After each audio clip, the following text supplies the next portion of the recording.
Jim Rickards, Senior Managing Director at Tangent Capital Partners and author of Currency Wars, The Making of the Next Global Crisis, which does hit bookstores today. So first of all, Jim, congratulations. Thank you, Deidre. There's the book. It is a great read. We support local produce. Oh, wow. Wow. All right, we have Thank actually three copies at this table, which is pretty cool.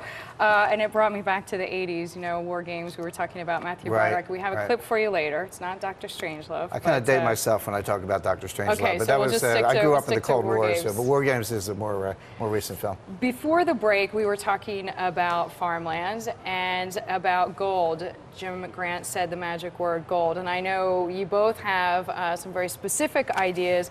Is it worth it going back to the gold standard, Jim Grant? Yes. Yeah. But this is, Jim treats this so well in his book that I think we should hear from him.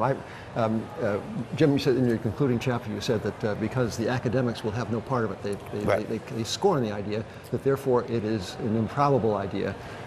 It seems to me that this idea deserves the light of day, it deserves the ventilation of intelligent discussion.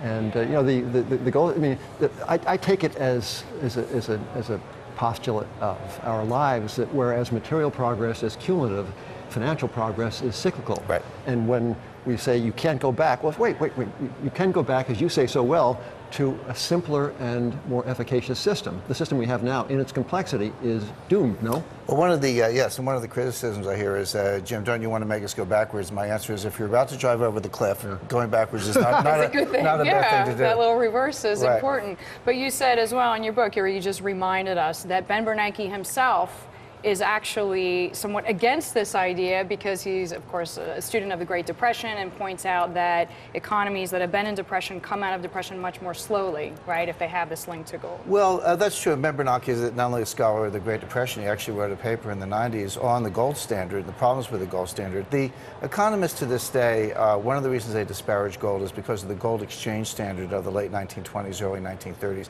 That actually was flawed. It was flawed because, not because of gold, but because they got the price wrong. In other words, they went back to the pre-World War I price, but taking into account all the money that had been printed to fight World War I, if you went back to the pre-World War I price, that was massively deflationary. It probably did contribute to the Great Depression.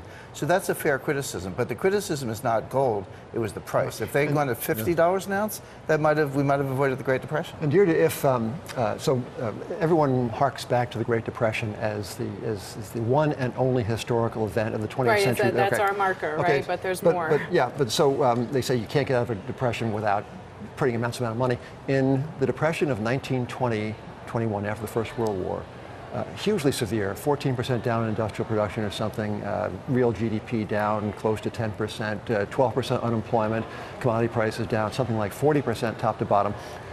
It lasted for 18 months and it gave rise to the proverbially roaring 20s. Public policy in that depression consisted of two things: running a budget surplus and the Fed tightening and raising interest rates. So, Paul Krugman, tell us, why did the Depression ever end? Right? Can we phone a friend? We'll phone Paul and ask. Right, and Jim's exactly right. And I made that point. I've said, you know, actually interest rates should have been raised in 2009, and these banks should have been allowed to fail. And people say, oh my goodness, wouldn't that have meant, you know, massive unemployment in 2009? My answer is yes, but we'd be growing today. In other words, what we've got, you know, policymakers, Janet Yellen, Ben Bernanke, one after the other, say we don't want to repeat the mistakes of Japan, but they're making every single mistake. They're doing exactly what Japan did. Why are we surprised that we don't have any growth? So you think, without a doubt, we're headed for a lost decade? If that would be my best case, a lost decade, and the worst case would be far worse than that. Because my problem with the Fed is they think they're playing with a thermostat. You know, they can dial the money supply up. If it gets too hot, dial it down a little bit. It's not a thermostat. It's a nuclear reactor where you have fuel rods and control rods. You can dial it up and down, but if you get it wrong, you have a catastrophe. Not just the house is a little too hot, the whole thing melts down. Right, this is the problem of the Fed morphing, without issuing a press release to tell us all, but going from central banking to central planning. Right. And this is the problem, I think, with central banks the world over.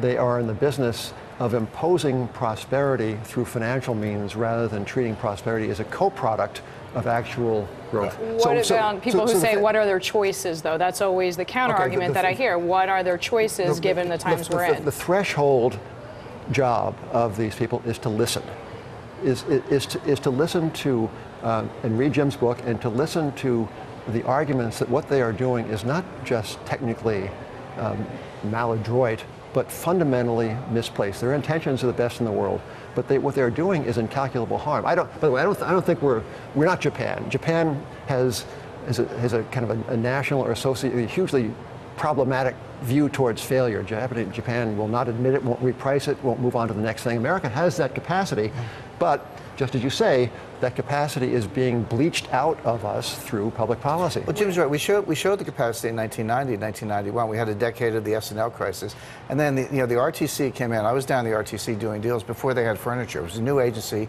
We went in. They were operating out of boxes, and we were buying loans from the government. They put all the junk. They closed the institutions. They put the junk in the RTC. They sold it to Wall Street and got it done in 2 years.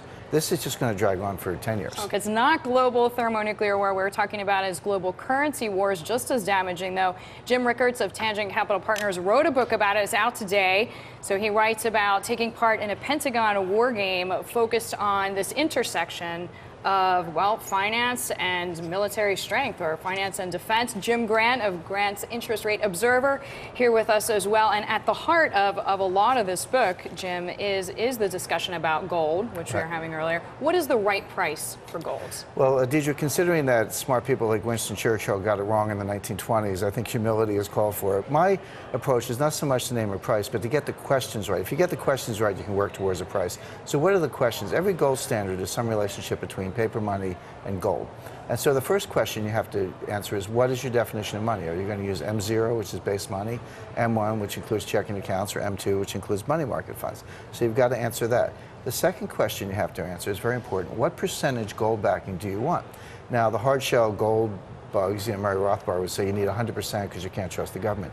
But England ran a very successful gold standard in the 19th century with 20% backing, and historically the United States was around 40%. Interestingly, we're 17% today. The market value of gold is 17% of M1, so I think the U.S. has never really gone off the gold standard. We have a kind of shadow gold standard, so you have to get that right.